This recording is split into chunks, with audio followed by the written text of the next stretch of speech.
கர்த்தருக்கு மகிமை உண்டாவதாக.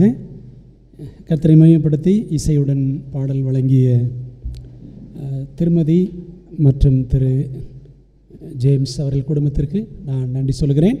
கர்த்தர் உங்களை ஆசீர்வதிப்பாராக. இந்த நாளிலே தேவ சன்னிதானத்தில் அமர்ந்திருந்து நம்மளுடைய வார்த்தையை கற்றுக்கொள்ள வந்திருக்கிறோம். ஆலயத்துக்குள்ளே வரும்பொழுதே உங்களுடைய செல்ஃபோனெல்லாம் ஆஃப் ஆகியிருக்கா அல்லது சைலண்ட்டில் போட்டிருக்கோமா நீங்கள் என்ன செய்யணும் செக் பண்ணிடணும். சில நேரங்களில் செல்ஃபோன் சத்தம் ஆலயத்தில் கேட்கிறது. ஆகவே உள்ளே வரும்பொழுது எப்படி செருப்பை வெளியில் கழட்டி போட்டுட்டு வர்றோமோ அது மாதிரி என்ன செய்யணும், மொபைலையும் நம்ம சைலண்ட்டில் போட்டிருக்கோமான்னு செக் பண்ணிட்டா நல்லாயிருக்கும். அது தயவுசெய்து நீங்கள் ஒத்துழைப்பு கொடுக்கும்படி அன்போடு கேட்டுக்கொள்கிறேன். இந்த நாளில் தேவ சன்னிதானத்தில் அமர்ந்து நம்ம ஒரு மிக முக்கியமான பாடத்தை ஜெபத்தோடு கற்றுக்கொள்ள போகிறோம். என்ன தலைப்பில் இன்றைக்கு நாம் படிக்க போகிறோம் என்றால், தேவ பக்திக்கான படிகள், ஸ்டெப்ஸ் டு காட்லினஸ் என்ற தலைப்பில் நாம் இன்றைக்கு ஆண்டோடைய வார்த்தையை படிக்க போகிறோம். 2 பேதுரு 3ஆம் அதிகாரம் வசனம் 11 நம்முடைய தியானத்திற்குரிய மைய வசனம். 2 Peter chapter 3 verse 11. 2 பேதுரு 3ஆம் அதிகாரம் வசனம் 11 இவ்விதமாக சொல்லுகிறது.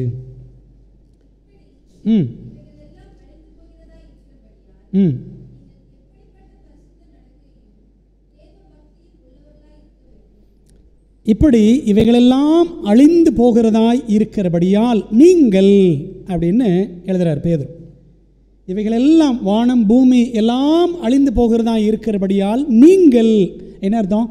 நீங்கள் என்றால் நாம் அழிவுக்குரியவர்கள் அல்ல, நித்தியமாக அழிவதற்கென்று தேவன் நம்மை படைக்கவில்லை. God did not create us to be eternally destroyed. புரியுதா உங்களுக்கு? நித்தியமாக அழிவதற்காக ஆண்டவர் நம்மளை படைக்கவே கிடையாது.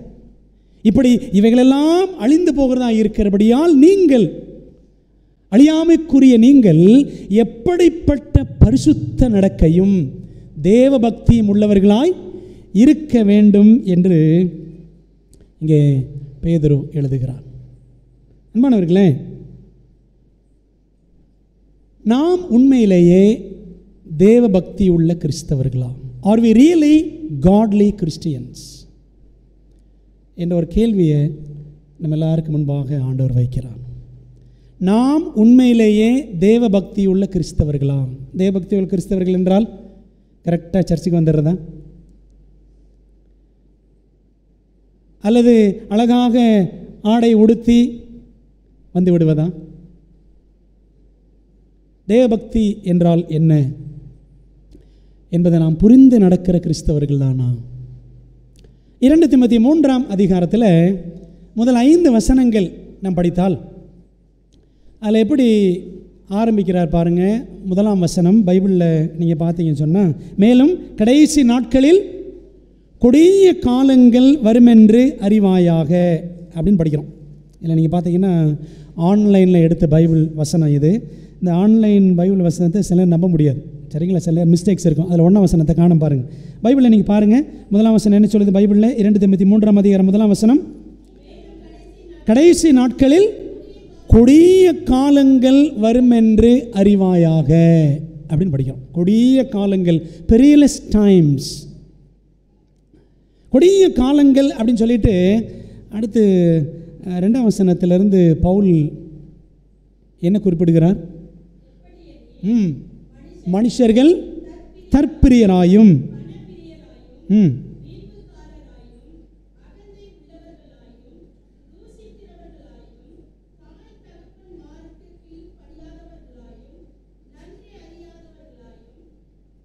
பரிசுத்தமில்லாதவர்களாயும், இப்படியே வரிசையாக பார்த்தோன்னா 19 வகையான மனிதர்களை அங்கே பவுல் பட்டியல் போடுகிறார். 19 kinds of people.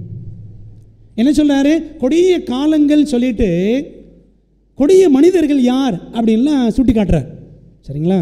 19 வகையான மனிதர்களை நாம் இங்கே பார்க்கிறோம்.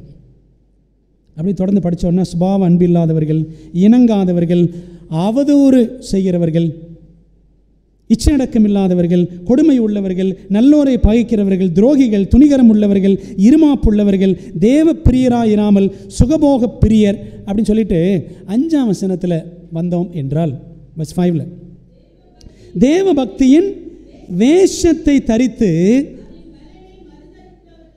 இருப்பார்கள். இப்படிப்பட்டவர்களை நீ விட்டு விலகு. இந்த 19 வகை மனிதர்களை பற்றி பவுல் அப்படியே சொல்லிட்டு வர்றாரு. 18 வகையராவை சொல்லிட்டு 19வது வகையை 5ஆம் வசனத்தில் ஒரு தனி வசனமாக காட்டுகிறார். என்ன படிக்கிறோம் பாருங்க. தேவ பக்தியின் வேஷம் தரித்து அதன் பலனை மறுதலிக்கிறவர்களாயும் இருப்பார்கள். இப்போ 19வது வகை யாருன்னா தேவபக்தியின் வேஷம் தரித்து அதன் பலனை மறுதலிக்கிறவர்கள். having a form of godliness but denying the power thereof, from such turn away. இந்த 19வது வகை எப்படி இருப்பாங்கன்னா தேவபக்தியாக இருக்கிற மாதிரி இருப்பாங்க, சரிங்களா, வேஷம், but denying the power thereof, தேவபக்தியாக இருக்கிற மாதிரி காட்டுவாங்க, ஆனால் அந்த தேவபக்தியின் பவர் வெளியில் தெரியாது, தேவபக்தியின் வல்லமை தெரியாது, சரிங்களா. அப்போ என்ன அர்த்தம்னா எல்லாருமே தேவபக்தியாக இருக்கிற மாதிரி காமிச்சிக்கலாம், சரிதானே, ஆனால் உண்மையிலேயே நாம் தேவபக்தி உள்ளவர்களா அப்படின்னு தான் ஒரு கேள்வியை ஆரம்பத்தில் நம்ம பார்த்தோம். அன்பானவர்களே, இந்த 19 வகையினரில் 19ஆம் வகையினர் யாருன்னா தேவபக்தியின் வேஷம் தரித்து அதன் பலனை மறுதலிக்கிறவர்கள். இந்த 5ஆம் வசனத்தை நிறைய டிரான்ஸ்லேஷன்ஸை படித்து பார்த்தேன், வேறு வேறு வேதாகமங்களில் வாசித்தேன். அதில் ஒரு பைபிள், த லிவிங் பைபிள் அப்படின்னு பைபிள் இருக்குது. இந்த வசனத்துக்கு என்ன அர்த்தம் அப்படின்றது அந்த மொழிபெயர்ப்பில் படித்தோம் நாங்கள் போட்டிருக்கு. They will go to church, yes, but they won't really believe anything they hear. என்ன போட்டிருக்கு? ஆமாம், அவங்க சர்ச்சுக்கு போவாங்க, ஆனால் அவங்க ஆலயத்தில் கேட்குற எதையுமே உண்மையிலே நம்ப மாட்டாங்க. அதான் யாராம்? தேவபக்தியின் வேஷம் தரித்து அதன் பலனை மறுதலிக்கிறவர்கள். உதாரணத்துக்கு எடுத்துக்கோமே, இயேசு கிறிஸ்து 2ஆம் முறை வருகிறான், ஏப்பா இதை சொல்லிட்டு தான் இருக்காங்க, அதெல்லாம் எங்கே வருவார் அவர் அப்படின்னு சொன்னோன்னு வச்சுக்கோங்களேன், இது என்ன கிடையாது? தேவபக்தி கிடையாது. சாபத் கீப்பிங், ஓய்வு நாள் ஆசரிப்பு அப்படின்னு சொல்லிவிட்டு நம்ம காலையில் சுட சுட தோசை சுட்டு சாப்பிட்டு வந்து வச்சுக்கோங்களேன், அது என்ன கிடையாது? தேவபக்தி கிடையாது. அப்போது தேவபக்தி என்றால் அதனுடைய பவர் நம்ம வாழ்க்கையில் தெரியும், சரிதானே? அன்பான தேவ பிள்ளைகளே, வருஷத்துக்கு ஒரு முறை இஸ்ரவேலருக்கு பாவ நிவாரண நாள், அப்படி தானே? 7ஆம் மாதம் 10ஆம் தேதி நம்ம படிச்சிருக்கிறோம் பைபிளில். நமக்கு வாரத்துக்கு ஒரு முறை ஓய்வு நாள், உண்மை தானே? வந்திருக்கிறோம். நாம் வாரந்தோறும் வந்துவிட்டு ஆலயத்திற்கு வந்துவிட்டு தவறாமல் பண்ணிவிட்டு ஜெபம் பண்ணிவிட்டு ஆர்வமாக கேட்டுவிட்டு பிரசங்கம் கேட்டுவிட்டு மிக உற்சாகமாக போட்டுவிட்டு தசம காணிக்கை போட்டுவிட்டு போய்விடுவோம். சபைக்குள்ளே வந்து விட வேண்டியதெல்லாம் விட்டு விடுவோம், சரிதானே? ஆனால் சபையை விட்டு உலகத்துக்குள் போன பிற்பாடு விட வேண்டியதை விடமாட்டோம். எது? பாவம். உள்ளே வந்து எல்லாத்தையும் விட்டுறோம், ஜெபம் பண்ணி விட்டுறோம், காணிக்கை போட்டு விட்டுறோம், எல்லாம் விட்டுறோம், சரி போட வேண்டியது போட்டாச்சு, அவ்வளோதான். ஆனால் வெளியே போய் பாவத்தை விடுவதில்லை. அப்படி ஆனால் அதற்கு பெயர் தான் என்னது? பக்தி வேஷம். அன்பானவர்களே, தேவபக்தி என்றால் என்ன? பைபிள் என்ன சொல்லுது? What is godliness? பைபிளில் அதுக்கு ஒரு விளக்கமே ஒரு வசனமாக இருக்கிறது. யாக்கோபு 1:27 வாசிக்கிறோம், திக்கற்ற பிள்ளைகளும் விதவைகளும் படுகிற உபத்திரவத்திலே அவர்களை விசாரிக்கிறதும் உலகத்தால் கரைபடாதபடிக்கு தன்னை காத்து கொள்ளுகிறதுமே பிதாவாகிய தேவனுக்கு முன்பாக மாசில்லாத சுத்தமான பக்தியாய் இருக்கிறது. அந்த தேவ பக்தின்றதை இவ்வளோ அழகாக யாக்கோபு சொல்கிறார் பாருங்கள். 2 காரியம் சொல்கிறார். ஒன்று என்னது? திக்கற்ற பிள்ளைகள் விதவைகள் படுகிற உபத்திரவத்திலே அவர்களை விசாரிக்கிறது. அப்போது கஷ்டப்படுறவங்க இவங்களுக்கெல்லாம் நம்ம செய்யக்கூடிய நன்மைகள், நம்ம குடும்பமாக யோசித்து பார்ப்போம். நம்ம குடும்பமாக ஒரு மாதத்துக்கு ஏதாவது ஒரு குடும்பத்துக்கு ஏதாவது ஒரு ஹெல்ப் பண்ணுறோமா? அப்படிலாம் விசாரிக்கணுமா? 2வது, உலகத்தால் கரைபடாதபடிக்கு தன்னை காத்து கொள்ளுகிறதுமே. உலகம், அந்த உலகம்னா என்ன? அதே தனியாக நம்ம படிக்கணும்.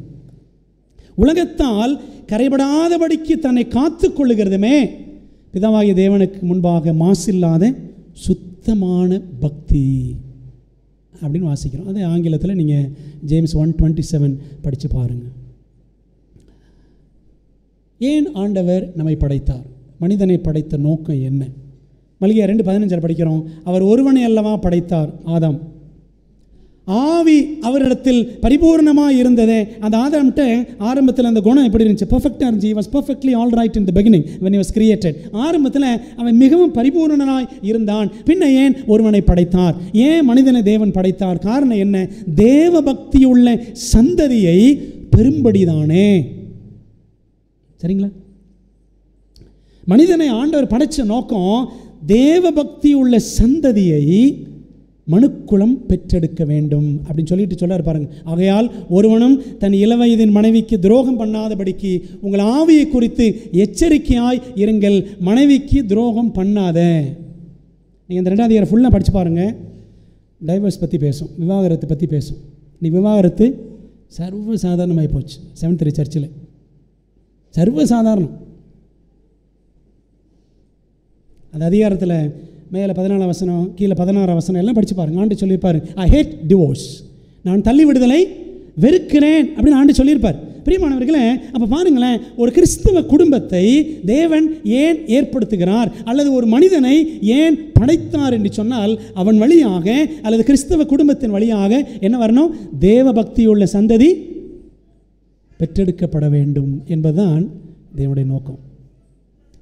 அப்படியானால் ஆரம்பத்தில் கேட்ட கேள்விதான், நாம் உண்மையிலேயே தேவபக்தி உள்ளவர்கள் தானா? 50 வருஷமாக நான் சர்ச்சில் இருக்கிறேன், 40 வருஷமாக இருக்கிறேன், 30 வருஷமாக இருக்கிறேன் அப்படிலாம் சொல்லலாம். Are we still godly? நம் தேவபக்தி உள்ளவர்களா? அதுக்கு பைபிள் என்ன படிகள் வைத்திருக்கிறது என்பதை நம்ம படிக்கலாமா? ஒரு சின்ன ஜெபம் பண்ணுமா? எங்கள் நல்ல தகப்பனே, நம்முடைய வேதத்தில் ஆழ்ந்த முத்துக்கள் உண்டு. அந்த முத்துக்கள் ஒவ்வொன்றாய் நாங்கள் கண்டுபிடிக்க வேண்டும். இந்த நாளிலும் உடைய ஆலயத்தில் உட்கார்ந்து ஆண்டவர் எங்களுக்கு என்ன சொல்லுவார் என்று நாங்கள் கற்றுக்கொள்ள காத்திருக்கிறோம். ஆண்டவரே, உடைய நல்ல ஆவியானவர் எங்களோடு பேசும்படி நாங்கள் ஆவலோடு எதிர்பார்க்கிறோம். கர்த்தாவை சொல்லும் அடியார்கள் கேட்கிறோம். எங்களுடைய கவனம் சிதறாதபடி, எங்களுடைய உள்ளம் ஊர் சுற்றாதபடி ஆண்டவர் உம்முடைய வசனத்தை நோக்கி அமர்ந்திருக்க தேவன் எங்களுக்கு கிருபை செய்யும். நீங்கள் அமர்ந்திருந்து நானே தேவன் என்று அறிந்து கொள்ளுங்கள் என்று சொல்லியிருக்கிறீர். நாங்கள் அமர்ந்திருக்கிற இந்த நேரத்தை எங்களுக்கு ஆசீர்வதித்து ஆண்டவரை உண்மை அறிந்து கொள்ளுகிற கிருபையில் நாங்கள் இந்த நாளில் வளர எங்களுக்கு உதவி செய்யும். கர்த்தாவை சொல்லும் அடியார்கள் கேட்கிறோம். நீர் பெருகவும் நாங்கள் சிறுக வேண்டும். இயேசுவின் மூலம் ஜெபிக்கிறோம் நல்ல பிதாவே, ஆமென். தேவ பக்தியில் வளரும் படிகள், ஸ்டெப்ஸ் டு காட்லினஸ். 3 காரியங்கள் படிக்க போகிறோம். 3 points. Number 1, போதும் என்ற மனம் வேண்டும். We must have contentment. பைபிளில் படிக்கிறோம் 1 தீமோத்தேயு 6ஆம் அதிகாரம் 6-7 பவுல் சொல்றாரு, போதும் என்கிற மனதுடனே கூடிய தேவ பக்தியே மிகுந்த ஆதாயம்.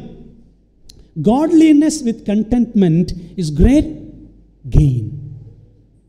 போதும் என்கிற மனதோடு கூடிய தேவபக்தி. தேவ பக்தியில் என்ன அட்டாச் ஆகியிருக்குமா? போதுன்ற ஒரு மன திருப்தி இருக்குமா? சரிங்களா? அதுதான் மிகுந்த ஆதாயம் அப்படின்னு வாசிக்கிறோம். போதும் என்ற மனசு நமக்கு இருக்கா?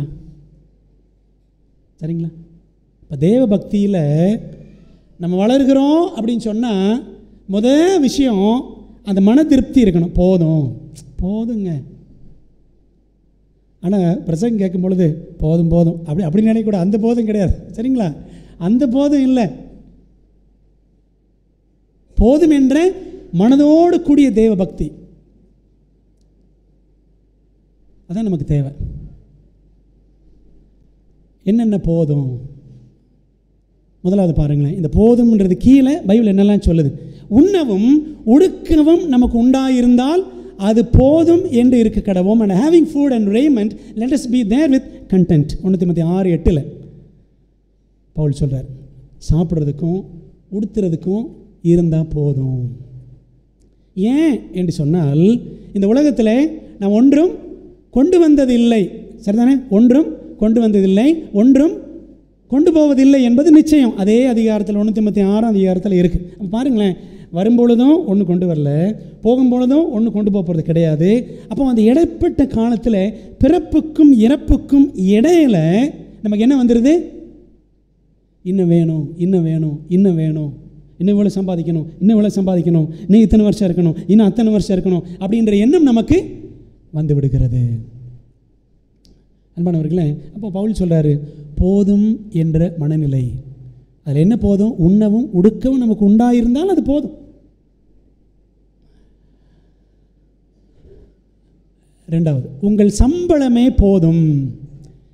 யோவான் ஸ்நானன் யோர்தான் நதிக்கரையில் பிரசங்கம் பண்ணிகிட்டு இருந்தார். நிறைய பேர் வந்தாங்க அவர் பிரசங்கத்தை கேட்கறதுக்காக. அப்போது போர்ச்சேவகர்கள், பிரதானாசாரியர்கள், ஜனங்கள் நிறைய பேர் வந்தாங்க, ஆயக்காரர் எல்லாம் வந்தாங்க. அதில் போர்ச்சேவகர் அவனை நோக்கி, நாங்கள் என்ன செய்ய வேண்டும் என்று கேட்டார்கள். அதற்கு யோவான் ஸ்நானன், நீங்கள் ஒருவருக்கும் இடுக்கண் செய்யாமலும் பொய்யாய் குற்றம் சாட்டாமலும் உங்கள் சம்பளமே போதும் என்றும் இருங்கள் அப்படின்னு சொல்கிறார். யாருக்கும் குடைச்சல் கொடுக்காதீங்க, யார் மேலேயும் பொய்யா கேஸ் போடாதீங்க அதுன்னு சொல்கிறாரு. மூணாவது என்ன? உங்கள் சம்பளமே போதும்னு இருங்க. அப்போ என்ன அர்த்தம்? அந்த காலத்தில் ரோம போர்ச்சேவர்களே கொள்ளையடிச்சிருக்காங்கன்னு அர்த்தம். அதானே அர்த்தம்? உங்கள் சம்பளமே போதும் என்று இருங்கள். சொல்லுவாங்களே, டேபிளுக்கு மேலே வாங்கினா சம்பளம், அடியில் வாங்கினா என்ன சொல்லுவாங்க? அடியில் வாங்கினா கிம்பளம் அப்படின்வாங்க. ஆக்சுவலாக டேபிளுக்கு மேலே வாங்குகிற சம்பளத்துக்கே வேலை சரியாக செய்கிறது உண்மையா இல்லையான்னு நமக்கு தான் தெரியும். உண்மையாக செய்கிறோமா? அப்போ பாருங்களேன், உங்கள் சம்பளமே போதும் அப்படின்னு பைபிள் நமக்கு சொல்லுது. சில நேரத்தில் நம்முடைய சபைகளில் நம்ம ஒரு குறையாக சொல்லுவோம். என்ன சொல்லுவோம்? என்னத்தையும் சம்பளம் கொடுக்குறாங்க, இந்த சம்பளம் ஒன்றும் பத்த மாட்டேங்குது, அங்கே போனால் அவ்வளோ சம்பளம், இங்கே போனால் எவ்வளோ சம்பளம் சொல்லுவோம். உண்மைதான். அங்கே போனதுக்கப்புறம் தான் சனிக்கு லீவு கிடைக்காதுன்னு நமக்கு தெரியும். உண்மை தானே? அங்கே போனால் தான் தெரியும் நமக்கு சாபத் ஆஃப் இல்லைன்னு. அங்கே போனவர் தோணும், பேசாமல் 7th இருந்திருக்கலாம் போல், இப்படின்னு தோணும், அப்படின்னு தோணும். அன்பான தேவ பிள்ளைகளே, சபையில் மிஷனில் கொஞ்சம் சம்பளம் தான், குறைஞ்ச சம்பளம் தான். ஆனால் தேவன் அதில் ஆசீர்வாதம் நிறைவாக வைத்திருக்கிறார் என்பதை ருசித்தவர்களுக்கு நிச்சயமாகவே தெரியும். இப்போ பைபிள் சொல்லுது உங்கள் சம்பளமே போதும். அதுதான் தேவபக்தியினுடைய ஒரு அடையாளம். மூணாவது பாருங்களேன், உங்களுக்கு இருக்கிறவைகள் போதும். நீங்கள் பண ஆசை இல்லாதவர்களாய் நடந்து உங்களுக்கு இருக்கிறவைகள் போதும் என்று எண்ணுங்கள். நான் உன்னை விட்டு விலகுவதும் இல்லை, உன்னை கைவிடுவதும் இல்லை என்று அவர் சொல்லியிருக்கிறாரே அப்படின்னு எபிரேயர் 13:5 பவுல் பழைய ஏற்பாட்டில் இருக்கிற வசனத்தை எடுத்து இங்கே கோட் பண்ணுறார். சொல்லியிருக்கிறாரே ஆண்டவர், உங்களுக்கு இருக்கிறவைகள் போதும். அவங்க வீட்டில் சோஃபா வாங்கிட்டாங்க, நம்ம வீட்டிலையும் வாங்கணும். அவங்க வீட்டில் ஒரு சொந்தமாக வீடு கட்டிட்டாங்க, நாமும் கட்டணும். அவங்க வீட்டில் அவங்க பிள்ளை அந்த காலேஜில் படிக்க வைக்கிறாங்க, நம்ம பிள்ளை அங்கே தான் படிக்க வைக்கணும் அப்படின்னு போட்டி போட்டுக்கிட்டு பொருளை வாங்குறது, கடன் வாங்கி இஎம்ஐயில். சரிதானே? ஈஸி மந்த்லி இன்ஸ்டால்மெண்ட்டுன்னு சொல்லுவாங்க. அது ஈஸியெலாம் கிடையாது. சரி, அவன் போடுவான் ஈஸின்னு, சரிதானே? ஆனால் அது ஈஸி வில்லங்கம்னு சொல்லுவாங்க. வில்லங்கம்னு சொல்லுவாங்க பார்த்தீங்களா, அந்த ஈஸி. அன்பான தேவ பிள்ளைகளே, அப்போ பைபிள் நமக்கு என்ன சொல்லுது? உங்களுக்கு இருக்கிறவைகள் போதும். நமக்கு இருக்கிற ட்ரெஸ்ஸு போதும்னு நினைக்கிறோமா? நமக்கு இருக்கிற வீடு போதும் அப்படின்னு நினைக்கிறோமா? எனக்கு இருக்கிற ஒய்ஃப் போதும், எனக்கு இருக்கிற ஹஸ்பண்ட் போதும் அப்படின்னு நினைக்கிறோமா? ஒரு பழமொழி சொல்லுவாங்க தமிழ்நாட்டில், தெரியும், கேள்விப்பட்டிருப்பீங்க. 40 வயதில், கேட்டிருக்கீங்களா? சொல்லுங்கள். 40 வயதில், கரெக்டாக சொல்கிறாங்களே பெண்கள்லாம், கரெக்டாக சொல்கிறாங்க. 40 நாய் குணம்னு சொல்லுவாங்க. ஏன் அப்படி சொல்லுவாங்க தெரியுமா? 40 வயசு ஆகும் பொழுது வீட்டுக்காரருக்கு ஒரு எண்ணம் வருமா, கணவனுக்கு, இவளை போய் கல்யாணம் பண்ண பாரு, ஷோ எனக்கு அப்போவே அமெரிக்காவிலேருந்து பொண்ணு வந்துச்சு, ஃப்ரான்ஸ்லேருந்து பொண்ணு வந்துச்சு, நேராக நான் அமெரிக்கா போயிருப்பேன், இவளை போய் கல்யாணம் பண்ணி மதுரையில் இருக்கிறேன் அப்படின்னு சில நேரத்தில் நம்ம நினைப்போம். பெரும்பாலும் ஆண்களுக்கு வரும், பெண்களுக்கு வருமானம் எனக்கு தெரியல. 40 நாய் குணம் அப்படின்னு சொல்லுவாங்க. நாய் என்ன செய்யும்? கடையாக ஓடிக்கிட்டு இருக்கும். அதே மாதிரி தாங்க மனுஷனுடைய மனசும் ஓடிக்கிட்டே இருக்குமா. அதனால தான் கண்ணதாசன் சொன்னார், மனம் ஒரு அங்காடி நாய் அப்படின்னு சொல்லியிருக்கிறார். மனம் ஒரு கடை நாய், கடையாக ஓடிக்கிட்டு இருக்கும். அந்த கடையில் என்ன போடுவாங்க, அந்த கடையில் என்ன போடுவாங்கன்னு ஓடுமா. அப்போ பைபிள் சொல்லுது தேவ பக்தினா என்ன, உங்களுக்கு இருக்கிறது போதும் அப்படின்னு நினைக்கணும். ஆண்களே, கணவன்மார்களே, என்னைக்காவது ஆண்டவரே எனக்கு நீங்கள் கொடுத்த ஒய்ஃபுக்காக ஸ்தோத்திரம் ஆண்டவரே அப்படின்னு சொல்லியிருக்கீங்களா? இன்றைக்காக போய் சொல்கிறேன் பாஸ்டர் அப்படின்றீங்களா? மனைவிமார்களே, உங்களுடைய கணவனுக்காக ஆண்டவரே எங்களுக்கு கொடுத்துருக்கிற அந்த கணவனுக்காக ஆண்டவருக்கு நன்றி அப்படின்னு சொல்லியிருக்கீங்களா? கண்டிப்பாக சொல்லியிருப்பீங்க. உங்களுக்கு இருக்கிறவைகள் போதும் என்ற மன திருப்தி, அதாங்க தெய்வ பக்தி. ஃபேனி கிராஸ்பி நமக்கு தெரியும்ல, அமெரிக்காவை சேர்ந்த ஒரு பெண்மணி 95 வயது வரைக்கும் வாழ்ந்தார்கள். இந்த அம்மாவும் எலன் ஒயிட் இவங்கெல்லாம் வாழ்ந்த காலகட்டம் ஒரே காலகட்டம். ஆனால் இந்த அம்மா செவன்த் சர்ச் கிடையாது, வேறு சர்ச், சண்டே சர்ச். 6 வாரம் பிறந்து 6 வாரத்தில் இந்த அம்மாவுக்கு என்ன ஆச்சு அப்படின்னா கண்ணில் ஒரு பிரச்சனை ஆயிடுச்சு. அப்போ அந்த காலத்தில் ஆஸ்பத்திரி மருந்து இதெல்லாம் கிடையாது. ஊரில் ஒரு பாட்டி இருப்பாங்க, இப்படி தான் வந்துச்சு பாட்டி வைத்தியம். அந்த பாட்டிக்கிட்ட போனோன்னா அந்த அம்மா என்ன செய்யும், ஒரு ஏதோ ஒரு இலை எடுத்து கசக்கி கண்ணில் புழிஞ்சு விடும். நம்ம புழிஞ்சு விட்டுச்சு, 2 கண்ணும் போயிடுச்சு. 2 கண்ணுமே போயிடுச்சு. பார்வை இழந்தால் 1.5 வாரத்தில், 1.5 வயசு இல்லை, 1.5 வாரம், மணியம் 1.5 மாதம், 1.5 மாதம், 6 வாரங்கள், 1.5 மாதத்தில் பார்வை போயிடுச்சு. அப்போ சின்ன வயசுலேருந்து கஷ்டப்பட்டு அந்த பிள்ளை வளர்க்கப்பட்டால், ஆனால் தெய்வ கிருபையினால் பக்தியாக அந்த பெற்றோர் அந்த பிள்ளையை வளர்க்குறாங்க. கண்ணு போனாலும் பக்தியாக வளர்த்தார்கள். தன்னுடைய 40 வயதில் இருந்து அவள் ஆண்டவருக்காக பாடல்கள் எழுத ஆரம்பித்தாள். அந்த பாட்டு எழுதும்போதெல்லாம் முழங்கால் போட்டு முழங்காலில் நின்று ஜெபித்து தான் அவள் பாடல்களை எழுதுவாளாம். அப்போது ஒரு காலகட்டத்தில் அவளுக்கு ஒரு தேவை. என்ன தேவைன்னு, ஆண்டவரே எனக்கு ஒரு $5 தேவைப்பா, $5 எனக்கு வேணும், இந்த பணத்தை எனக்கு எப்படியா கொடுங்க ஆண்டவரேன்னு சொல்லி நம்ம ஜெபம் பண்ணாங்களாம். திடீர்னு யாரோ ஒரு ஸ்ட்ரேஞ்சர், ஒரு அந்நியர், யாரோ ஒருத்தர் வந்து, யாருன்னே தெரியாது, நம்ம கையில் கரெக்டாக அந்த $5 கொடுத்துட்டு அவர் போயிட்டார். நமக்கு ரொம்ப சந்தோஷம். ஆண்டவரே சின்ன ஜெபம் பண்ணேன், நீர் என்னுடைய தேவையை சந்தித்தீர்னு சொல்லிட்டு ஒரு பாட்டு எழுதுனாங்களாம். என்ன பாட்டு தெரியுமா? All the way my saviour leads me. ஏசு என் வழி நடத்த வேறு ஏதும் வேண்டுமோ பாடுறோம்ல, அந்த பாட்டை நம்ம எழுதுனாங்களாம். நிறைய பாடல்கள். கர்த்தராசரித்த இந்த மாதிரி எழுதின பாட்டு தான். இந்த மாதிரி சனிக்கிழமைக்காக எழுதலை, 7ஆம் நாளுக்காக எழுதலை, இந்த மாதிரி ஆக்சுவலாக வாரத்தின் 1ஆம் நாளுக்காக எழுதினாங்க. ஆனால் உண்மையிலே அது எதுக்குரிய பாடல்? 7ஆம் நாள் ஓய்வு நாளுக்குரிய பாடல். அந்த பாட்டு, அந்த மாதிரி எழுதின பாட்டு தான். இன்னும் நிறைய பாடல்கள் உங்களுக்கு தெரியும். ஏறக்குறைய 8000க்கும் அதிகமான பாடல்களை இந்த மாதிரி எழுதியிருக்கிறாங்க. இந்த அம்மாவுடைய வாழ்க்கையில் ஒரு நாள் கூட என் கண்ணு போச்சு அப்படின்னு சொல்லி ஆண்டவர் குறை சொன்னதே கிடையாதான், ஒரு நாள் கூட. ஒரு நாள் டிஎல் மூடி என்ற போதகர் அந்த அம்மா பார்த்து கேட்டாராம், Fanny you're blind, how do you feel? நீ ஒரு பார்வையற்ற பெண்ணாக இருக்கிறாயே, உனக்கு எப்படிமா இருக்குது, நீ எப்படி உணர்கிறாய் அப்படின்னு கேட்டவுடனே அந்த மாதிரி சொன்னாங்களாம், I never regretted for being blind. நான் குருடியாக இருப்பதற்காக நான் கவலைப்பட்டதே கிடையாது. ஏன் தெரியுமா? ஆண்டவர் வரும்பொழுது நான் முதல்ல யார் தான் பார்க்க போகிறேன், அவரைத்தான் பார்க்க போகிறேன் என்று சொல்லி இந்த ஃபேனி கிராஸ்பி சொன்னாலாம். உங்களுக்கு இருக்கிறவைகள் போதும். பாருங்களேன், அந்த மாதிரி என்ன இருந்துச்சு? கண் பார்வையே இல்லை, உலகமே இருண்டு போன ஒரு நிலை. ஆனால் அந்த மாதிரி சொன்னாங்களாம், ஆண்டவர் வரும்பொழுது அவரைத்தான் நான் முதல் முறையாக பார்ப்பேன். அந்த அம்மா பற்றி எழுதலாங்க சரித்திரத்தில், she was the happiest creature ever lived on the earth. பூமியிலே வாழ்ந்த ஜீவராசிகளிலேயே ஒரு மகிழ்ச்சியான நபர் யாருன்னா இந்த அம்மா தானே. இந்த அம்மாவோட கல்லறையில் ஒரு வசனம் எழுதி வச்சாங்களாம், மார்க் 14:8. நீங்கள் வாசித்து பாருங்க. மார்க் 14:8 அந்த அம்மாவோட கல்லறையில் எழுதப்பட்ட வாசகம் என்ன போட்டிருக்கு? இவள் தன்னால் இயன்றதை செய்தால் அப்படின்னு எழுதி வச்சுருந்தாங்களாம். இவள் தன்னால் இயன்றதை செய்தால். ஆண்டவருக்கு 8000க்கும் அதிகமான காஸ்பல் சாங்ஸ், சுவிசேஷ பாடல்களை அவள் எழுதி வைத்தாலாம். இன்னும் அந்த அம்மாவுடைய பாடல்களை பாடிக்கிட்டே இருக்கிறோம். நிச்சயம் இயேசு என் சொந்தமே, எத்தனையோ பாட்டு. அன்பானவர்களே பாருங்கள், இன்றைக்கி நம்ம நல்லா இருக்கிறோம், கண்ணு நல்லா தான் இருக்குது, வாய் நல்லா தான் இருக்குது, எல்லாமே நல்லா தான் இருக்குது. ஆனாலும் புலம்பிட்டு தான் இருக்கிறோம். அதான் தேவபக்தியா? ஒரு வசனம் படிங்களேன். யாக்கோபு 1ஆம் அதிகாரம், ஜேம்ஸ் சாப்டர் 1, யாக்கோபு 1ஆம் அதிகாரம்,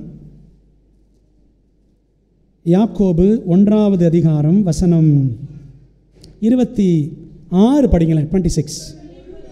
ம் ம் ம் எண்ணினால் வீணாயிருக்கும். உங்களில் ஒருவன் தன்னை தேவபக்தி உள்ளவன் என்று நாவை அடக்காமல் தன் இருதயத்தை வஞ்சித்து தன்னை தேவபக்தி உள்ளவன் என்று எண்ணினால் அவனுடைய தேவபக்தி எப்படி இருக்குமா? வீணாயிருக்கும். பாருங்களேன், சில நேரங்களில் புலம்பிடும்ல, கஷ்டம் வந்த உடனே, பாடுகள் வந்த உடனே புலம்பிடும். நம்முடைய மாம்ச பலவீனம், தடுமாறுகிறோம், தவறி விடுகிறோம். ஆனால் நாவடக்கமும் தேவபக்தியும் கனெக்டட், நாவடக்கமும் தேவபக்தியும் சம்மந்தப்பட்டது அப்படின்னு பைபிள் நமக்கு சொல்லுது. அதமாக பாருங்களேன், ஒரு நாளும் புலம்புனதே கிடையாது. யோபு ஆடு மாடுகள் மிருஜீவன்கள் எல்லாம் இழந்தார். 10 பிள்ளைகள் ஒரே நாளில் செத்தாங்க. அப்படி தானே பைபிள் அப்படி தானே சொல்லுது. 10 பிள்ளைகளும் 7 ஆண் பிள்ளைகளும் 3 பெண் பிள்ளைகளும் ஒரே நாளில் செத்தார்கள். பைபிள் சொல்லுது. இவைகள் எல்லாவற்றிலும் யோபு தன் உதடுகளினாலும் பாவம் செய்யவில்லை. அதாங்க தேவபக்தி. ஆனால் ஒருவேளை நம்ம நாவடக்கம் இல்லாமல் செயல்பட்டு விடுகிறோமா? புலம்பி விடுகிறோமா? ஆண்டவரை குறை சொல்லி விடுகிறோமா?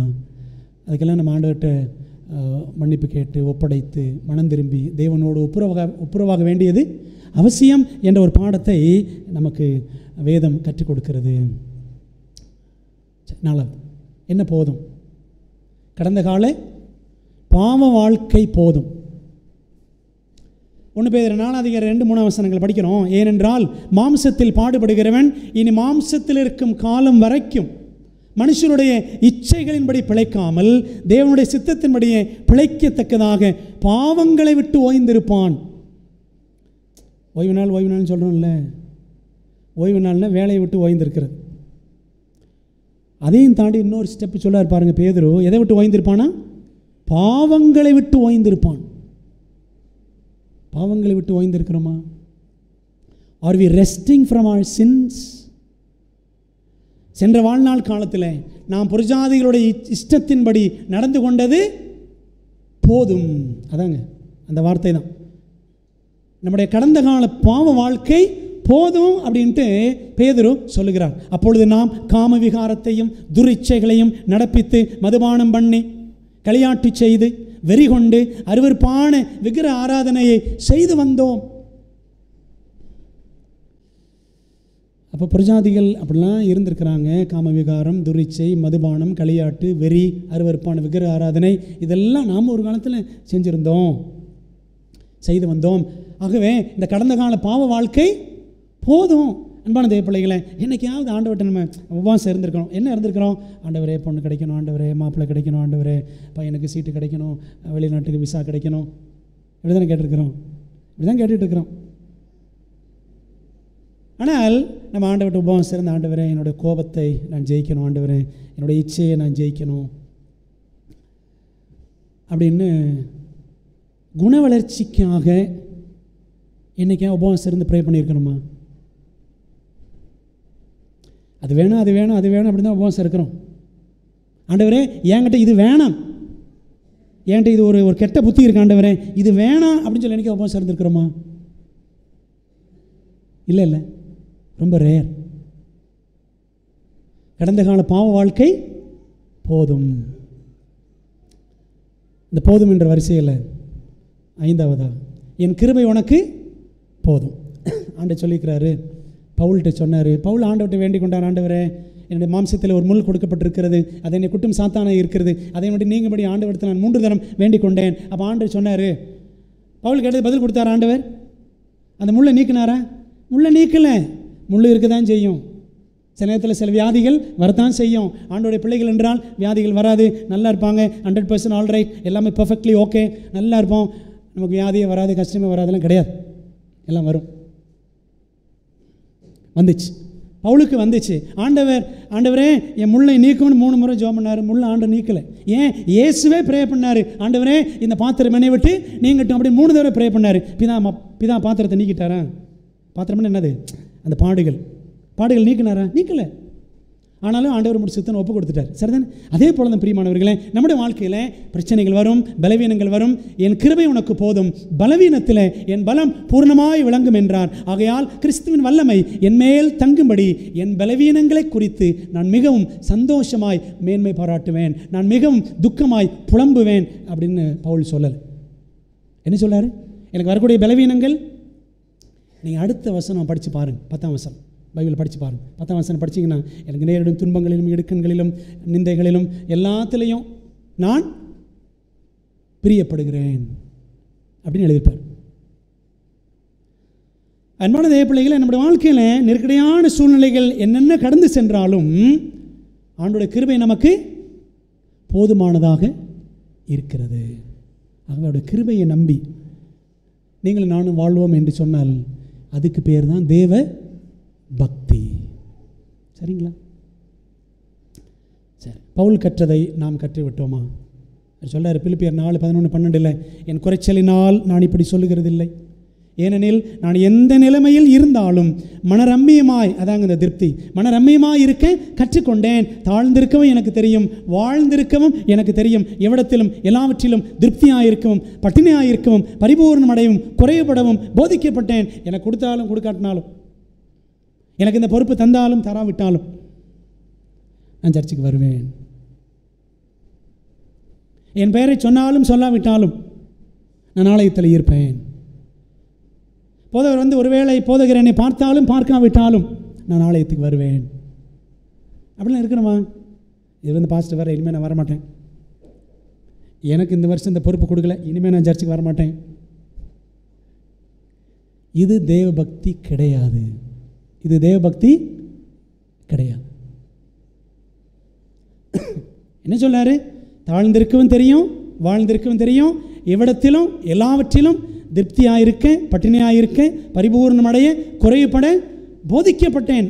ஐ am taught, I am instructed both to be full and to be hungry, both to abound and to suffer need. அன்பான தேவ பிள்ளைகளே, கிறிஸ்தவ வாழ்க்கையில் தேவபக்தி என்பது எவ்வளவு எவ்வளவு முக்கியமானது என்பதை யோசித்து பார்ப்போம். உலக காரியங்களில் போதும் என்று மனம் வேண்டும். உலக காரியங்களில் இப்போ ஒரு நாடகம் பார்க்குறோம், ஒரு நாடகம் ஆரம்பித்தா அது நைட்டு தூங்குறதுக்குள்ளே 7-8 நாடகம் ஆயிடுது.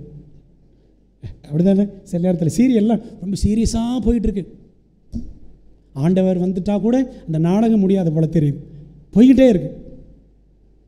ஆனால் ஒரு சாப்டர் படிக்கிறோம் அப்படின்னு சொன்னால், ஒரு அதிகாரம் படிக்கும் பொழுது திரும்பி திரும்பி பார்க்குறோம், இன்னும் எத்தனை வசனம் இருக்குது, இன்னும் எத்தனை வசனம் இருக்குது, முடிய மாட்டேங்குது, எவ்வளோ பெரிய சாப்டராக இருக்குது.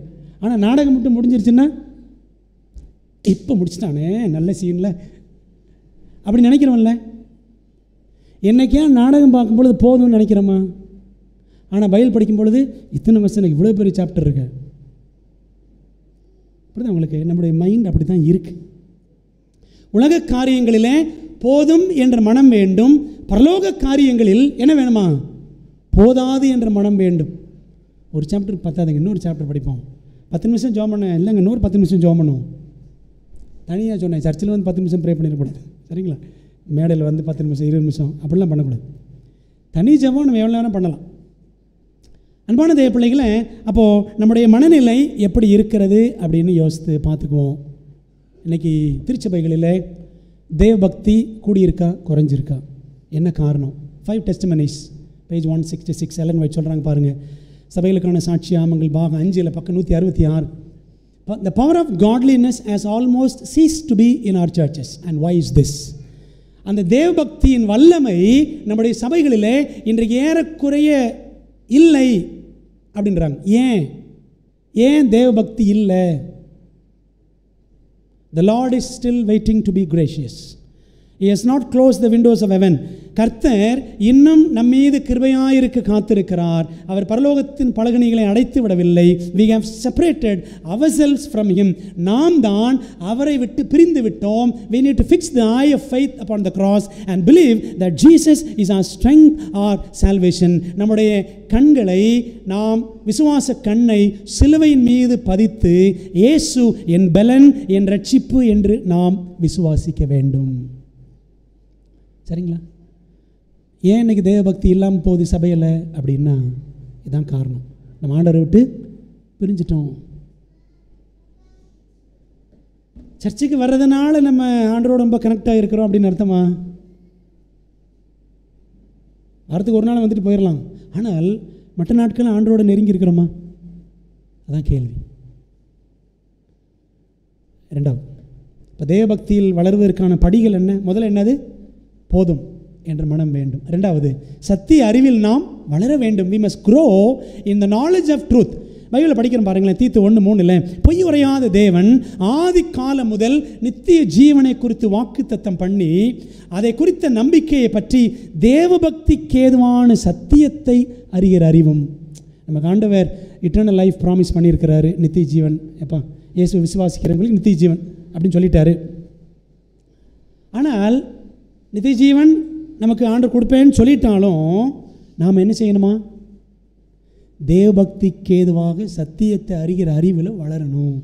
சத்தியத்தை அறிகிற அறிவில் வளர்ந்தாதான் என்ன வளரும்? தேவபக்தி வளரும் அப்படின்னு சொல்ற. விளங்குதா? அதான் அந்த வசனம்.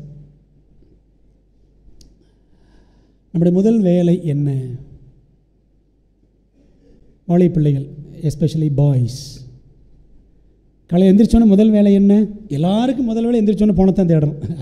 அது காமன் வச்சுக்கோங்க. எந்திரிச்சோன்னே என்ன தேடுறோம்? ஐயோ பைபிளை காணுமே அப்படின்னு தேடுறோமா? மொபைலை காணுமேன்னு தான் தேடுறோம். சார்ஜில் போட்டேன்னா, கனெக்ட் பண்ணி வச்சுருக்கிறேன்னா, எப்பவுமே 100% இருக்கணும் அதில். என் ஸ்பிரிச்சுவல் லைஃப்பில் அதை பற்றிலாம் கவலையே கிடையாது. ஆமாம் தானே?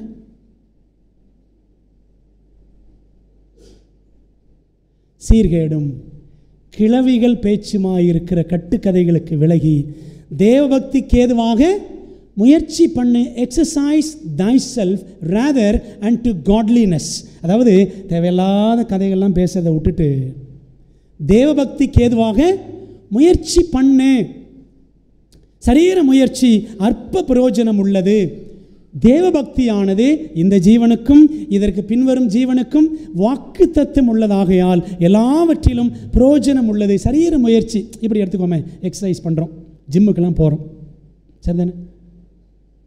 சரீர முயற்சி ஜிம்முக்கு போகிறது அப்படி எடுத்துக்கலாம். சரீர முயற்சி போய் கம்பெனி அங்கிட்டு அலைஞ்சு தெரிஞ்சு சம்பாதிக்கிறது சரீர முயற்சி அப்படின்னு வச்சுக்கோமே. இந்த சரீர முயற்சி அற்ப பிரயோஜனம் உள்ளது, சரிதானே? எக்ஸசைஸ் பண்ணுறோம், 20-30 வயசு ஆகிருக்கும் பொழுது நல்லா பண்ணுறோம், நல்ல பாடியாக இருக்கிறோம், சந்தோஷம்.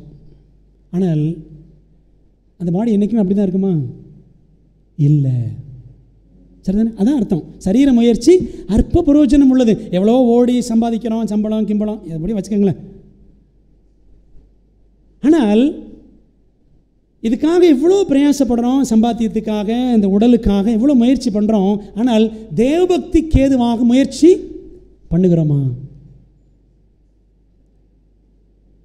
ஒரு நாளைக்கு நான் பைபிள் படிக்கிறதும் நான் தனியாக ஜெபம் பண்ணுறதும் எவ்வளோ நேரம் ஒரு நாளைக்கு 24 ஹவர்ஸில் எவ்வளோ நேரம் நான் கொடுக்குறேன்னு நீங்கள் பர்சனலாக ஒரு கணக்கு ஒரு நாள் எடுத்து பாருங்கள். பர்சனல் கால்குலேஷன் போட்டு பாருங்கள். 8 மணி நேரம் தூங்குகிறோம், சரிதானே? 8 மணி நேரம் வேலை பார்க்குறோம், இன்னொரு 8 மணி நேரம் இதான் நமக்கு இருக்கிற டைம். அந்த 8 மணி நேரத்தில் எவ்வளோ நேரம் காடுக்கு கொடுக்குறோம்? தேவனுக்கு கொடுக்கறது எவ்வளோ நேரம்? ஜெபமும் பைபிள் படிக்கிறதும் சேர்த்திங்கன்னா ஒரு நாளைக்கு ஒரு 20 மினிட்ஸ் தேருமா? தேராது அப்படின்னா நம்மளாம் எப்படி தேருவோம்? யோசித்து பாருங்கள். பைபிளில் பவுல் சொல்றார், தேவபக்திக்கு ஏதுவாக முயற்சி பண்ணு. இங்கிலீஷில் இருக்குது பயிற்சி பண்ணுன்னு இருக்குது, சரிதானே? இங்கிலீஷில் அப்படி தான் இருக்குது. Exercise thyself rather and to godliness. தேவபக்திக்கு ஏதுவாக பயிற்சி செய், அப்படி தான் இங்கிலீஷில் இருக்குது. தமிழில் முயற்சி செய்ன்னு இருக்கு. அன்பானவர்களே, ஆரம்பத்தில் கேட்ட கேள்வி தான், நாம் உண்மையிலே தேவபக்தி உள்ள கிறிஸ்தவர்களா? நம்மளோட முதல் வேலை அதாங்க, தேவபக்திக்கு எதுவாக முயற்சி பண்ணணும். பைபிள் அப்படி தான் சொல்லுது, ஹெல்மெட்டாக தான் சொல்கிறாங்க. பாருங்களேன், ஈ ஷால் ரிசீவ் பவர், நீங்கள் பலனடைவீர்கள். ஒரு தமிழில் ஒரு புக்கு வந்துச்சு இல்லை, ரொம்ப பெரிய புக்கு, காலை தியானம். அதை நிறைய பேர் படிச்சிருக்காங்க, குரூப்பில் நிறைய பேர் வாட்ஸ்அப்பில் படிக்கிறாங்க, ரொம்ப சந்தோஷம். A revival of true godliness among us is the greatest and most urgent of all our needs. நம்முடைய எல்லா தேவைகளிலும் மிக பெரிய தேவையும் மிகவும் அவசரமான தேவை எது அப்படின்னா, நம்ம மத்தியில் அந்த உண்மையான தேவபக்தி உயிர் மீட்சி அடைய வேண்டும். உண்மையான தேவபக்தி அப்படி தான் எழுதுகிறாங்க. அப்போது போலியான தேவபக்தின்னு ஒன்று இருக்கா இல்லையா? இருக்குல்ல. உண்மையான தேவபக்தியும் இருக்குது, போலியான தேவபக்தியும் இருக்குது. இந்த ரெண்டில் எது என்கிட்ட இருக்குது அல்லது எதில் நான் இருக்கிறேன்னு நம்ம என்ன செய்யணும்? சோதித்து பார்க்கணும். சரிதானே? நம்முடைய பிரதானமான தேவை, அவசரமான தேவை அதுதான். To seek this should be our first work. நம்முடைய முதல் வேலை என்ன?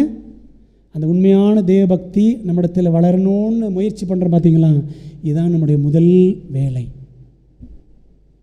அன்பானவர்களே, ஒருவேளை இது வரைக்கும் நம்ம எப்படி இருந்தோமோ, ஆண்டவருடைய காரியங்களில் அறகுறையா அப்படி எப்படின்னு இருந்தோம் அப்படின்னா, ஆண்டவர் நம்மோடு பேசும் பொழுது உணர்ந்து ஆவியானவரால் உணர்த்தப்பட்டு சரி செய்ய வேண்டிய காரியங்களை நம்ம என்ன செய்யணும்? சரி செய்ய வேண்டியது அவசியம். சரியா? சத்தியத்தில் வளருவதற்காக நம்ம என்ன செய்யணும்? முயற்சி பண்ணணும். சரி, பாருங்களேன், இந்த ஒரு கோட்டை நான் ஃபுல்லாக வாசிக்கிறேன். 2 Testimonies page 189. The reason it is so difficult for men and women to live religious lives is because they do not exercise the mind unto godliness. ஏன் இந்த தேவ பக்தியில் ஆண்களும் பெண்களும் வளருவதற்கு ரொம்ப கஷ்டப்படுறோம் அப்படின்னா என்ன காரணம் தெரியுமா? அந்த தேவபக்திக்கு ஏதுவாக நம்முடைய மனதை நம்ம என்ன செய்கிறது கிடையாது? பயிற்சி பண்ணுறது கிடையாது. சரிங்களா? It is train to run in an opposite direction. ஆண்டவர் சொல்கிறார், எப்பா தேவபக்திக்கு எதுவாக முயற்சி பண்ணு அப்படின்னு சொன்னால் மைண்டு ஆப்போசிட்டில் ஓடிக்கிட்டு இருக்கான், மூளை வேறு வழியில் ஓடுது. It is trained to run, okay. Unless the mind is constantly exercised in obtaining spiritual knowledge and in seeking to understand the mystery of godliness, it is incapable of appreciating eternal things because it has no experience in that direction. அதாவது என்ன சொல்கிறாங்கன்னா, ஆவிக்குரிய அறிவை அடைவதற்காக நம்முடைய மனதை நாம் தொடர்ந்து பயிற்சி செய்யணுமா? ஓய்வு நாள் பாட புஸ்தகமே நம்ம ஒழுங்காக படிக்கிறது கிடையாது. எத்தனை பேர் நல்லா படிக்கிறீங்க? எத்தனை பேர் டல்லாக படிக்கிறீங்க? எத்தனை பேர் நில்லாக படிக்கிறதே கிடையாது அப்படின்னு நமக்கு தான் தெரியும். சரிதானே? நிறைய பேர் சர்ச்சுக்கு வரும்பொழுது இந்த வார பாடம் என்னன்ற டாப்பிக்கே தெரியாது. டாப்பிக்கே தெரியாதவங்களாம் இந்த ஓய்வு நாள் பாட புஸ்தகத்தை பார்த்தீங்கன்னா அப்படியே புதுசாக இருக்கும். அக்டோபர் 1 கொடுத்தது அப்படியே புதுசாக இருக்கும். ஒரு காரியம் சொல்லுவேன், இன்றைக்கி நான் சொல்கிறேன். ஓய்வு நாள் பாட புஸ்தகம் புதுசாகவே இருந்துச்சுன்னு வச்சுக்கோங்களேன், நம்ம பழசாகவே இருக்குன்னு அர்த்தம். ஓய்வு நாள் பாட புஸ்தகத்தை படித்து படித்து படித்து புக்கு பழசாயிருச்சுன்னு வச்சுக்கோங்களேன், நம்ம புதுசாக மாறிக்கிட்டு இருக்கோம்னு அர்த்தம். புரியுதா உங்களுக்கு? எது புதுசாகுது? நீங்கள் புதுசாகிறீங்களா இல்லை புக்கு புதுசாகவே இருக்கா? யோசித்து பாருங்கள். அந்த ஓய்வு நாள் பாடத்தை எடுத்து ஒரு நாளைக்கு படிக்கிறதுக்கு 10 நிமிஷம் ஆகாது. ஒரு நாளைக்கு ஒரு பக்கம் படிக்கிறதுக்கு 10 நிமிஷம் ஆகாது. ஆனால் வாட்ஸ்அப் 1.5 மணி நேரம் நோண்டுறோம். ஆமாம் தானே? எதுங்க தேவபக்தி? எது தேவபக்தி? பாருங்களேன், அப்போ மனசு போக வேண்டிய வழியில் பயிற்சி செய்யாமல் ஆப்போசிட் டைரக்ஷனில் போயிட்டுருக்கு. சரிங்களா? அப்போது ஆவிக்குரிய அறிவை நாம் அடைய முடியவில்லை. அதே போல் தேவபக்தியின் ரகசியம் என்ன என்பதை நம்மால் புரிந்து கொள்ள முடியவில்லை. அப்போ நித்திய காரியங்களில் நம்முடைய மனம் பயிற்சி செய்ய முடியாத அளவுக்கு பலவீனமாய் இருக்கிறது. This is the reason why nearly all consider it uphill business to serve the Lord. இந்த மலை ஏறுற வண்டி பாருங்களேன், மலை ஏறும் பொழுது அப்படி தான் போகும். அப்படி தானே போகும். நம்மளோட ஆவிக்குரிய வாழ்க்கையும் அப்படி தான் இருக்கான். திக்கி திணறி முக்கி முழங்கி மேலே ஏறிக்கிட்டு இருக்கிறோம். சரிங்களா? ஆவிக்குரிய வாழ்க்கையில் அப்படி தான். தூங்க சொல்லுங்கள், நல்லா தூங்கும். 7 மணி வரை, 8 மணி வரை, 10 மணி வரைக்கும். உண்மை தானே? விடிய காலம் எந்திரிக்கணும், ஆண்டரை தேடணுன்னா அந்த வண்டி மலை மேலே ஏறுற மாதிரி தான் கஷ்டமாக இருக்குது. பிரியமானவர்களே, இப்போ தேவபக்திக்கு ஏதுவாக முயற்சி பண்ணு. சத்தியத்தை அறிகிற அறிவியில் வளர நம்ம என்ன செய்யணும்? பிரயாசப்படணும். 3வது, கடைசியாக 3வது, தேவ பக்தியுடன் வாழும் இலக்கு வேண்டும். We must have a goal to live godly. முதல்ல என்ன சொன்னேன்? முதல் பாடம் என்ன? முதல்ல என்ன சொன்னேன்? போதும் என்ற மனம் வேண்டும். ரெண்டாவது என்ன? சத்தியத்தை அறிகிற அறிவு வளர வேண்டும். தேவபக்திக்கு எதுவும் முயற்சி பண்ணணும். மூணாவது, தேவபக்தியுடன் வாழும் இலக்கு வேண்டும். நாம் அவபக்தியும் லௌகிக இச்சைகளையும் வெறுத்து தெளிந்த புத்தியும் நீதியும் தேவ பக்தியும் உள்ளவர்களாய் உலகத்திலே ஜீவனம் பண்ணி. தீத்து 2:12 2 பக்தியை காட்டுறாருங்க பவுல். ஒன்று அவபக்தி, இன்னொன்று தேவபக்தி. அவபக்தினா ஆண்டவரை கணக்கில் செய்கிறதே கிடையாது, அதுதான் அவபக்தி. அல்லது ஆண்டவர் நம்புற மாதிரி வந்துட்டு சர்ச்சுக்கு, சரிங்களா, சும்மா வந்துட்டு போகலாம், தேவபக்தியின் வேஷம் வந்துட்டு போகலாம். ஆனால் அந்த பவர் லைஃப்பில் தெரியணும், சரிங்களா. அந்த தேவபக்தியாக இருக்கிற பவர் வாழ்க்கையில் தெரியணும். தெரியலன்னு சொன்னால் அது பக்தி வேஷம். இப்போ பாருங்களேன், 2 இருக்குது. ஒன்று அவபக்தி, இன்னொன்று தேவபக்தி. அப்போ எப்படி வாழணும்? தேவபக்தி உள்ளவர்களாய் இந்த உலகத்தில் நாம் வாழ வேண்டும் அப்படின்னு பவுல் அழகாக சொல்கிறார். இலக்கை மறக்காத ஒரு வாழ்க்கை நமக்கு தேவை. we must live a life focused on the goal. வசனம் படித்தோம்ல, தீத்து 2 கோல். சரி, இதை பற்றி பைபிள் என்ன சொல்லுது பாருங்களேன். ஆரம்பத்தில் என்ன படித்தோம்? 2 பேதுரு 3:11 படித்தோம். இப்போ 10:11 படிப்போம். கர்த்தருடைய நாள் இரவிலே திருடன் வருகிற விதமாய் வரும். அப்பொழுது வானங்கள் மடமட என்று அகன்றிருப்போம். பூதங்கள், நிலம், நீர், காற்று, நெருப்பு, ஆகாயம், அந்த பூதங்கள், எலிமெண்ட்ஸ் ஆஃப் த எர்த் எல்லாம் என்ன செஞ்சோம்? வெந்து உருகிப்போம். பூமியும் அதில் உள்ள கிரியைகளும் எரிந்து போம். இந்த உலகத்தில் என்னெல்லாம் நம்ம செஞ்சு வச்சோமோ, கட்டின வீடுகள், ஏராளமான கட்டிடங்கள், வைத்த சொத்துகள், பேங்க்கில் இருக்க அக்கௌண்ட்டு, நமக்கு இருக்கிற பதவிகள் எல்லாமே என்ன செஞ்சிடும்? எல்லாமே எரிஞ்சு போயிடும், எரிந்து அழிந்து போம். இப்படி இவைகளெல்லாம் அழிந்து போகிறதாய் இருக்கிறபடியால் நீங்கள் எப்படிப்பட்ட பரிசுத்த நடக்கையும் தேவ பக்தியும் உள்ளவர்களாய் இருக்க வேண்டும். இதாங்க நம்முடைய கோல். எல்லாம் அழிஞ்சிரும், ஆனால் தேவ பக்தி உள்ளவர்கள் அழிய மாட்டார்கள், சரிங்களா. இதே 2 பேதுரு 2:9 படிங்களேன். பைபிள் அந்த வாசிப்போம், அந்த வசனம் ஸ்க்ரீனில் போடலை. 2 பேதுருவில் தேவபக்தி உள்ளவர்களை பார்த்தீங்களா? போதும்.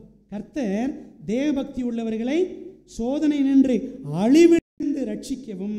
நீங்கள் மேலே உள்ள வசனத்தை படிச்சீங்கன்னா, மேலே 2 வசனங்கள் படிச்சீங்கன்னா லோத்து பற்றி சொல்லியிருப்பார். நீதிமானாகி லோத்தை அவர் ரட்சித்திருக்க. லோத்து நீதிமான், சரிங்களா. பைபிள் தான் சொல்லுவோம், அவன் கடவுள் பயந்தவன். he made a wrong choice. ஒரு தப்பான தீர்மானம் பண்ணிட்டான், தான் வீட்டுக்குள்ளே போயிட்டான், சரிங்களா.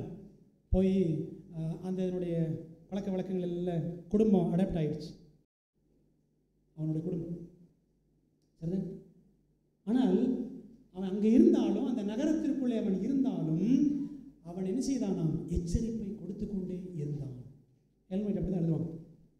சோதோமில் இருந்தாலும் அவன் கொடுக்க வேண்டிய எச்சரிப்பை அவன் கொடுத்து கொண்டே இருந்தான். அதுதான் நம்ம இருக்கிறோம், சரிதான். ஆகவே அவனை என்ன பண்ணாரு? அவனையும் அவனோட மனைவி, பிள்ளைகளை வெளியே கொண்டு வந்தார். மனைவி 31 நாள். தேவபக்தி உள்ளவர்களை கர்த்தர் ரட்சிக்க அறிந்திருக்கிறார். உங்களுக்கு இந்த தேவபக்தி இருக்கிறவர்களுக்கு தாங்க ரட்சிப்பு. அதில் அப்படித்தான் சொல்லும். ஆகவே அதற்கு ஏதுவாக நாம் முயற்சி பண்ண வேண்டும். நமது இலக்கு என்ன? ஓகே, நான் ஃபுல் கோட்டை வாசிக்கிறேன். என்ன வாசிக்கிறேன் பாருங்கள். Higher than the highest human thought can reach is God's ideal for his children. Godliness, God-likeness is the goal to be reached.